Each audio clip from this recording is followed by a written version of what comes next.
The Running Dream, Day 70, Chapter 10. Someone calls Channel 7. Marla Sumner calls me. Why didn't you tell me you were doing this? She asks. This is an amazing story. I agree to her doing a story, but I have one condition. The focus needs to be on Rosa. Still, the process leaves me very uncomfortable. Marla starts out at Rosa's house, but after the initial interview there, the news crew follows me everywhere. On a run with the wheelchair, driving to school with Fiona, in the weight room with the football players, on the track with Carol. The focus definitely does not feel like it's on Rosa. Finally, when Marla asks me, "What do you think about when you run?" I snap. "Look," I tell her, "this is not about me. I'm doing this for Rosa." And yeah, at first I just wanted her to experience a run, to cross a finish line and hear people cheering for her, because that's something she wanted. But you know what? Her biggest wish isn't to cross a finish line or have people cheer for her. It's to have people see her instead of her condition. That's all anybody with a disability wants.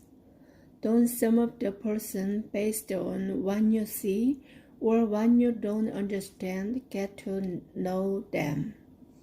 She packs up quickly after that, and I feel a little bad for having snapped, because I know she means well, but the truth is I'm glad she's gone. Then Friday night, when the story airs, I discover that Marla Sumner has put her own spin on things. Jessica Carlisle is back on 2 feet, and this time she's running for a cause. My mom and dad look at me, and I give them a wide-eyed shrug.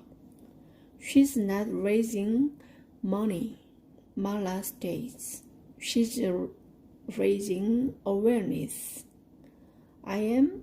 I asked the televised Marla. And then she launches into the story.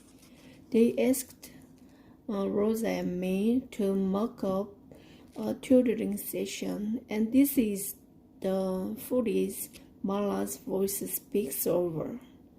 Rosa Brazil was born with a cerebral palsy, a condition caused by damage to the motor control centers of a developing brain.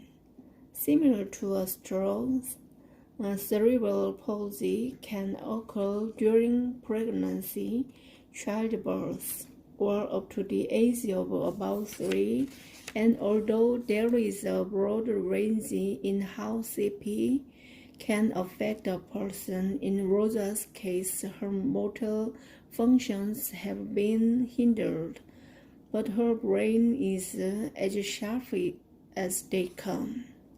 The camera is on me now. She's a math genius, I say with a laugh. I would never have made it through algebra without her help.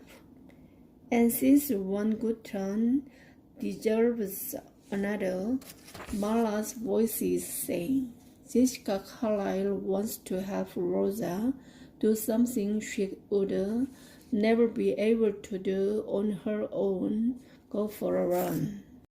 When Jessica runs me, Rosa says, I feel like I'm flying. Now there's footage of Rosa in the running wheelchair as I push her down the block. The goal, Marla's voice says, is to cross the river run finish line this November. The shot swings around the behind us, running, zeroing in on my right leg. But for a young woman with a handicap over her own, pushing 100 pounds along 10 miles is not something that can be done on a whim. Now, there's a series of clips of me running with the sandbags through Old Town, waving at the garbage collector as he calls my name, working in the weight room at school and doing speed work on the track. All of it has Marla's commentary over it. Then she asks, "So what, in a nutshell? Is the cause Jessica and Rosa are running for?" Quite simply, it's to have people see them, not their condition. And then there's the footage of me saying, "That's all anybody with a disability wants."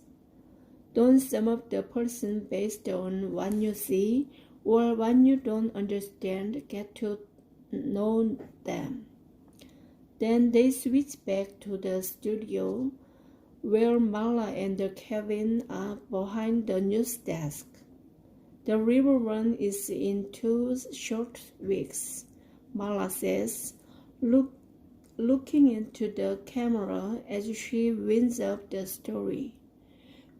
"We'll be there live, and we hope you will join us in cheering for Roger and Jessica," Kevin asks. Marla smiles. They're quieter team. After the TV clicks off, Mom stares at me. Dad stares at me.